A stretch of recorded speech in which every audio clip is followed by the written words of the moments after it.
guys, how is it going? I hope for those of you who celebrate Christmas had a wonderful Christmas and that you got to spend some time with your family. I know I did.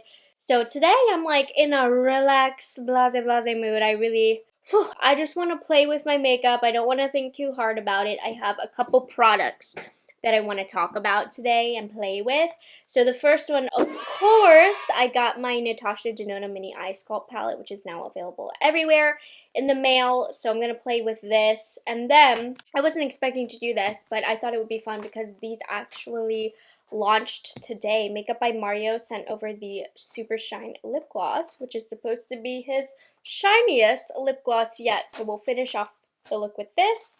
But first, let's get into the reason we are all here today. This is the new Mini Eye Sculpt eyeshadow palette that just launched at Natasha Denona, Beautylish, Ulta, Sephora. It's in all the places. I ordered this time from Sephora. It came nice and fast. This is $27. And I was actually looking at some of the photos because in my shopper drop, the photos hadn't yet been released. So obviously this is a very... I've been saying boring, but it's a very neutral, plain, essential kind of palette. And the looks, it's good to check out her website because they do have some inspo for you for an everyday look, a smoky look, a sculpted look. They even show on hooded eyelids, which very rarely do brands market with hooded eyelids in mind. They even have mature hooded eyelids, just like you see it right here. I think that's incredible that she did that, as well as looks for small eyes, for deep set eyes. Really awesome. I love the inclusion here on different eye shapes. I'm going to do a look that I'm pretty familiar with, that I would typically do with this palette today. But she describes this as a all matte neutral palette with iconic pigmented formulas that effortlessly sculpt and blend to create everyday two dramatic looks. So they did something really fun with the packaging this time. Obviously it's normally pushed in like this, but what I like about this palette is they even gave like a look idea of where to place the colors. Each shade has a name, from fair to light to medium, deep to black, but they also have the numbers of where she would suggest to put them on the eyelid for that kind of look. The palette is made in Italy with a 24-month shelf life. It is the classic packaging for this mini, guys, so nothing new here. Now, there's two different formulations. We have two silky mattes, and then we have three creamy mattes. If I'm being honest, I don't really notice a difference from one formula to the other. I'll see today, but in the past, I just felt like they were the really good Natasha Denona matte formulation. Let's get some quick swatches in. We'll start off with the silky mattes. Wow. Nice and pigmented. Okay, let's see. Can I tell a difference for these next two? Not really. Wow. I'm gonna build up number 3 here. And I like how this one is nice and cool. I felt like online this looked a little bit peachy and warm, and especially this one, but these are leaning more neutral than I anticipated. This black's not swatching fantastic, but we'll be careful about blacks here. So one thing that I noticed right away with the swatches that caught my eye is this seems very, very pigmented, this fair shade right here, for it being such a light shade. Ooh, I'm excited to just get these on the eye. So let me prep my base here. I'm going to keep it pretty simple. I'm just going to use a little bit of concealer here in the inner corners. Then what is left on my brush, I'm just gonna even out my eyelid. Sorry, this isn't as formal of a review as normal, but day after Christmas, you know? I really just wanted to play with these more than anything. See what we're thinking. We'll be back to regular scheduled programming, of course, in the new year, but I am trying to take a lot of time the end of this year and into early next year to just relax. So immediately what I need to do is see how pigmented this light shade is. So I just used a softer brush and that brightened it up perfect, but I want to also see it with more of a densely packed shader brush. Okay, it's not as like bright and white, I feel like, as I swatched it with my finger, but it's perfect for just this brightness in the area. You see how that lifts the brow up. I'm also going to take that with a flat shader brush. This one's from What's Up Beauty. And I'm going to brighten the inner corner area, just like so. I mean, okay, how stunning is that? It is quite silky. So let's see the buildup of these shades. So this shade right here, the light shade, looked pretty close to my natural skin tone. But it is kind of that perfect background for a really light natural look because it is actually about a shade deeper than my normal complexion, so it actually is adding a really natural shadow. In the promo photos, I felt like this one especially looked like it had a slightly warm peachy undertone, and I'm just not getting that. If anything, it's a little bit more of a pinkier undertone, but not like a warm pink, more of like a cooler pink. But that did add some really nice natural depth. So when I would use this shade would be A, to make shadows I'm putting on top blend easier, or B, just if I'm doing like a no makeup look but I still need a little bit of depth in the crease, this adds that without taking away from the no makeup look. Next, we're going into the third shade. Just blending this out. I mean, if you like the Natasha Denona matte formulations, what I'm getting from this right here is absolutely no different. Super buildable, super creamy, super blendable. This is definitely going to be one of those palettes. You throw this in with an Urban Decay Moon Dust shadow and that's all you're going to need. And I love an all matte look, you know. Turns out I always go for shimmers because they're pleasing to my eye, but whenever I do an all matte look, I'm like, oh, so flattering. I'm going to go ahead and take a smaller brush from Rephr, and I'm going to run this along my lower lash. And this is one of those quality shadows where if you just build it up and layer it up more, you can get more depth, which is a telltale sign of a really fabulous quality matte shade. Okay, moment of truth. Now, another way to do looks besides the one that I'm doing, if you want to go more smoky, you lead with these colors. On the eyelid, on the lash line, that's how you're going to get some smoky options there. If you take a look at the Natasha Denona website, they'll give you some inspo. But do you see how dark and pigmented that is? Let's make sure she's easy enough to blend here, which I would say seems to be. Yeah, blending really gorgeously. You could also use this shade as an eyeliner. I'm gonna take this and run it along my lower lash line. I think I might actually go in with a pencil brush. I'll do that after, but I am very pleased with how deep and pigmented this formula is. And I'm still standing by. I can't really tell too much of a difference between the creamy matte versus silky matte formulation when it comes into play on application, but that's just my findings. I mean, if you're purchasing this palette, it's not because you don't already have these colors. If you're an eyeshadow palette collector, it's because you have the Natasha Denona formula in such a small, portable style of packaging all in one place.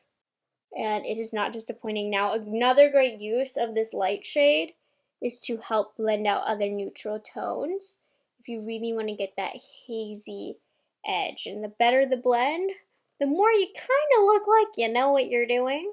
Stunning. I think I'm going to use the black today as an eyeliner. I'm going to go back in with my shader brush, and I've ultimately decided Fair is going all over the eyelid. Just that simple, classic style of eye look that is flattering on just about everybody, every eye shape, every skin type. It's a really nice universal placement of colors. I'm going to take a pencil brush and I'm just going to build this up down here. Get a little bit of a smokier eye going on. Finally, I'm taking BK Beauty Nikki La Rose and 11 and a black, well, the black in the palette, and I'm just gonna press this into my lash line. Now, what I did feel with this black creamy shade is it's a little bit of a harder press than the other formulas, but I think that's a good thing when using black eyeshadow comes into play. And obviously I'm using it in such a small way today, but it's applying great for just a nice black line. And you can do this with the brown as well for something a little bit softer. But I wanted to go for classic black liner.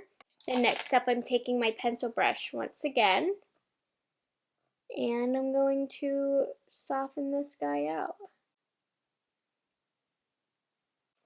And then I'm not going to do like a harsh wing. I'm literally just extending the black out, taking, not that one, taking my pencil brush, and I'm just going to create a blended out extension, like the most subtle wing known to man. Truly, that it doesn't need really any shape because we're going to clean that up with some concealer. So it's like a faux wing, if you will, just to extend the eye. I mean, to put it plain and simple, you guys, beautiful quality, just what I expected from this. It's not going to be for everybody. You probably don't need this if you have somewhat of a collection of eyeshadows, but if you want that Natasha Denona formula, I think this is a beautiful little palette. It creates a really simple look, but of course you can get a couple other looks with this. It's going to be really versatile in your collection for what you can do with this, and if you just have it beside you, I think you would be surprised at how often you would reach for 1 or 2 shades at a time because it just has those essentials. And for 27 bucks, I'm not mad at this. I think it was a great piece to have in her collection. She absolutely needed something like this just to have in the line and fulfill that need. Quality is of no question on this palette. I mean, the one thing I was unsure about was if these were going to pull warmer in person or what, but I feel like they truly do lean neutral, just kind of those classic neutral undertoned neutral shades, not leaning more one way than the other. I mean, if this caught your eye in the first place, and if you feel as if this is going to fill a hole in your collection, something that you can utilize, whether it be for travel or just to have as your right-hand man whenever you're doing your eyeshadow, I think that this is really, really great. So let me go ahead and put on some mascara. Okay, eye makeup we love. To finish off the look, I thought I'd play around with the new Makeup by Mario lip glosses that launched today. There are actually 11 shades, I believe. Yes, 11. I did get sent 6. So from left to right, we have Bare, Perfect Pink, Dragon Fruit, Watermelon, Rustic Pink, and then Cocoa. And I do have the swatches on my arm as well as I put it over, which from top to bottom, it's that same order. Bare, Perfect Pink, Dragon Fruit, Watermelon, Rustic Pink, and Cocoa. And you can see in the video, I feel like they look super reflective. So these are $26 each. It says it's Mario's highest shine lip gloss that instantly hydrates and provides a smoothing effect. I'm always looking for that. With lasting comfort and a glass-like finish. Let's try these babies on. Now the packaging of these, very simple, very much in line with Makeup by Mario's aesthetic. They're made in Italy with a 18-month shelf life, which is actually super good for a lip gloss. They have like a sweet, almost subtle caramelly scent to them. So I'm going to do Bare on my bottom lip. And this one's pretty sheer, but these do have a very good shine to them. And remember, I'm somebody who doesn't have any lip filler or anything and like dry lips in the winter. And I do feel like that smoothed it out a bit.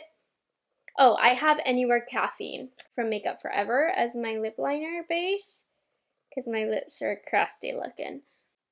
So Bare's at the bottom. It's almost clear. It has a little bit of milkiness to it. And then let's put some of Perfect Pink on top. We'll do 3 rounds of this. Just so you can see, they're all sheer colors, but you can see that subtle pink hue. I do love to put lip glosses side by side like this so you can see if it's worth having both. Like honestly, I would say pick one or the other if you're in between these two, depending on what lip tones you normally like. Okay, on the bottom lip, I'm going in with Dragon Fruit. This one looks a little bit more clear, whereas it looks like watermelon, the other one we're going to use, has more color to it. So dragon fruit, pretty sheer. Again, I would say, you know, if you wear more pinky colors, brighter colors, get this. If not, then maybe bear, because you're not going to notice that much of a difference. I'm curious how watermelon here. This one has a little bit more pigment to it, for sure. Yeah, this is going to be one of those formulas where you don't really need many colors of this range. And that's good to tell. But in terms of the finish of this, it is very, very reflective to light. So it does have a very glassy look. Not sticky at all. Pretty smooth, but it has some body to it, which I think is going to help with longevity to sit on the lips and hydrate it. Obviously, I'm not doing a wear test right now, so I can't speak on the wear time, but it has a good feeling like it's going to last, but the hair is not going to stick to it. And then the last two, I have Rustic Pink, which I'm going to put at the top. This one's kind of like that mauve-y color. Sorry, guys. The blood runs to my lips really easily, so I get a lot of pigment naturally, which makes it harder to see the color, but it's good for me. And then Cocoa is going to be the bottom, which is the deepest shade that I have. And this one definitely gives a little bit more depth. Really nice. I'm going to let this sit on my lips for a few minutes so I can get a feel for it. But these are good. I'm liking these a lot. Also, I don't think I showed you the spoolie on this, but it's got this flat top. Really not necessary for gloss, but if you had more of a pigmented color, this shape is really nice for outlining. But for this gloss, wasn't that necessary. But the gloss has been sitting on my lips for a little bit now, and it does have a nice hydration. Again, not sticky. It's a really, really nice formula. I do like it, but it is one of those formulas where there's 11 shades in the line. You can probably get one light one and one deep one and be content. Not that much would be different from one shade to the other, but a very good formula. I mean, overall, both of the products that I tried today, I do like very much, and I recommend both that I've tried in today's video. Obviously, really excited about this eyeshadow palette. Where it lacks kind of in the fun department, I think it makes up for in its functionality. And I know for a fact, especially based on the palettes that I've used the most this year, that I'm going to get a lot of use out of this baby. I just think it's going to be that go-to palette that you have on the side when you need a certain shade. So no disappointments there. I hope you guys enjoyed hanging out with me and just playing with some new products. Again, I hope you're having a restful, it's that awkward week, right, between Christmas and New Year's. I know some people have to work, some people don't, but nobody wants to work right now. So I hope you guys are resting and getting some downtime regardless. Obviously, at this point, my little Vlogmas month is over. I'm definitely taking some time for myself to rest. I'll have some uploads here and there, but for the next 2 to 3 weeks, I'm definitely slowing things down, resting from this busy year. But make sure you guys are staying tuned on my socials. I'm still going to try to post something every single day. And yeah, I hope you guys enjoyed this review and found it helpful. And I will see you guys in the next video. Bye guys, have a good one. It's delicious.